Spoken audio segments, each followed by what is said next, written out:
Have you ever stood before a weathered panel at Angkor and felt certain the stone was trying to speak? The letters are worn, yes, but what survives isn't only royal proclamation. It's grocery lists of devotion, names pressed into lintels, the tiny clauses that made everyday life legible for generations. Right. Listen closely. Some stones announce dynasties, others record a plot of rice land, and some, incredibly, are graffiti with a traveler's name. The layers matter. Let's unpack how those different voices show up in the writing and what they tell us about people, not just rulers. When I say Khmer inscriptions, think broad. Royal stele, temple dedicatory notes, land grants on copper, boundary markers, even marginal scratches. Together, they form a patchwork archive of the Khmer world. Law, devotion, commerce, kinship, carved to last. Also, did you notice how often local officials and small donors appear in these texts? It's not only about kings. Exactly. From a cultural standpoint, these were public documents, meant to be read by people who knew the rhythms of ritual and obligation. That publicness shapes what the inscriptions emphasize and what they omit. So, let's unpack a single example. Picture a donor inscription that opens with praise, then lists a gift. Land, rice fields, a shrine. And then it names stipulations, who performs rituals, how much rice is set aside each harvest, who inherits the duty. From that pattern, we can reconstruct ownership, seasonal care, and social obligations. Hold on. Are we reading too much modern administration into ritual language? I worry readers sometimes map contemporary bureaucratic categories onto medieval practices. No, that's a fair push. I'm not arguing the Khmer had modern bureaucracy. Rather, I'm saying obligations were recorded with precision, measurements, names, witnesses, because the community needed clarity. The frame was different, social, religious, and material, all braided together. Yes. Anthropologically speaking, these inscriptions act as law and religion braided into practice. A land grant recorded on a stele sits inside kin networks and merit-making, not a detached ledger. That context changes how we translate and apply terms like tax or state. And the details surprise listeners. I remember once at a provincial museum, a villager pointed to a carved name and said, "That's my family." They laughed, almost embarrassed. That small recognition made the text suddenly intimate for everyone there. Those moments matter. They remind us inscriptions are living anchors for memory. But let's talk technique briefly. How do we date these texts?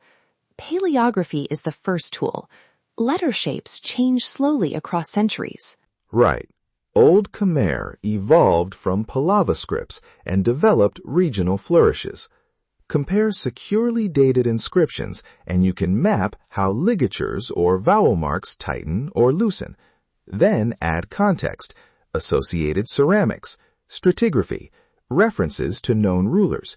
Those anchors refine the date. And don't forget internal clues, calendars, titles, genealogies. The S.Kok-Tom inscription is a great example. Stokoptom mixes royal genealogy, temple foundation narrative, and administrative notices all in one text. That multiplicity shows how a single inscription addressed different audiences, the court, local priests, and future donors. The deeper story is how writing communicated across social layers. Stokok-Tom reads like a public document and a foundation myth at once. And case studies like that teach method. Never read a line in isolation. Ask genre, audience, and purpose. A practical tip for listeners who want to engage: photograph inscriptions respectfully from a distance. Avoid tracing or rubbing, and always follow site rules. These stones are fragile and belong to living communities. If you'd like to try a reading at home, pause here and check the show notes for a beginner transcription exercise. We put a simple passage and a glossary. Start by spotting recurring formulae. It's surprisingly satisfying. Those formulae are key. A dedicatory phrase flags merit-making, A land grant formula lists witnesses and boundaries. Once you recognize the pattern, whole passages open up. Also, when you transcribe, mark damage and uncertainty clearly. That humility matters. Let me give a concrete illustration. Imagine a line that, translated, reads, X gave 3 hectares of rice land for perpetual worship, with 12 measures annually to sustain the shrine. From that clause, we have landholding, ritual obligation, and a concrete economic metric. The past becomes practical. And that is where interdisciplinary work shines. Archaeobotany contests the implied agriculture, historians compare legal parallels, and community researchers trace descendant traditions. The research tells us inscriptions are richest when read with landscape and memory. We should acknowledge a difficult history. Early epigraphy was often dominated by foreign scholars. That work mattered, but it sometimes sidelined Cambodian voices. Today, centering Cambodian epigraphists changes interpretations in profound ways. Absolutely. Recommend Cambodian scholarship first. Look for community-based epigraphy workshops and museum partnerships that train local stewards. Ethical engagement requires collaboration. It's not optional. Quick practical takeaways before we move toward close. 1. Learn common formulae. 2. Always pair texts with their material context. 3. Prioritize Cambodian authored resources when available. Those 3 moves will sharpen your reading and keep it respectful. One more methodological note. Transcription is iterative. Mark uncertainties, share your notes, and expect later corrections when new comparisons appear. Epigraphy is a conversation across generations of scholars. Before we close, a small vignette.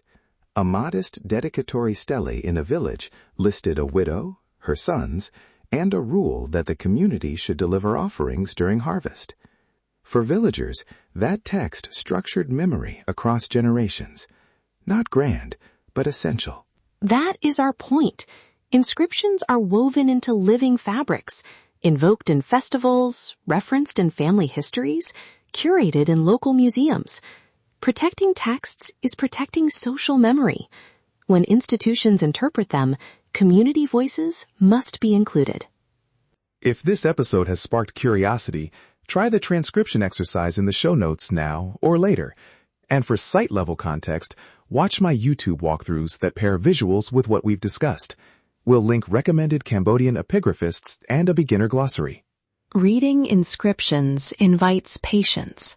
Letters erode, contexts shift, and assumptions must be tested against the stone. But when we practice slow reading, cross-disciplinary comparison, and community collaboration, the deeper story reveals itself. So, if you enjoyed this journey, please subscribe to Ancient Echoes, share the episode with a friend who loves history, and tag us on social media with your questions or photos. Find the links in the show notes. Let's unlock the echoes of history together. That brings us to the end of this episode.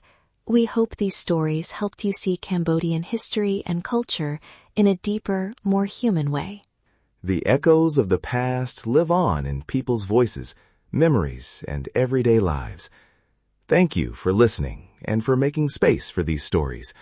Follow our socials and Samnong's YouTube for the visual tours. Links are in the notes. If this episode resonated with you, please follow Ancient Echoes on your favorite podcast app and share it with someone who might appreciate these conversations. Until next time, thank you for listening to Ancient Echoes.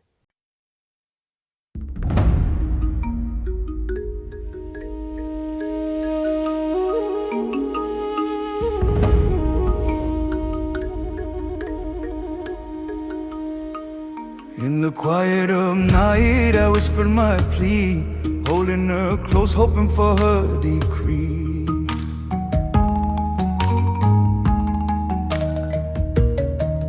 I called upon spirits, asked them to guide, to take her heart and lead her by my side. So So I drew her near, traced her brow so fair, my sight is way.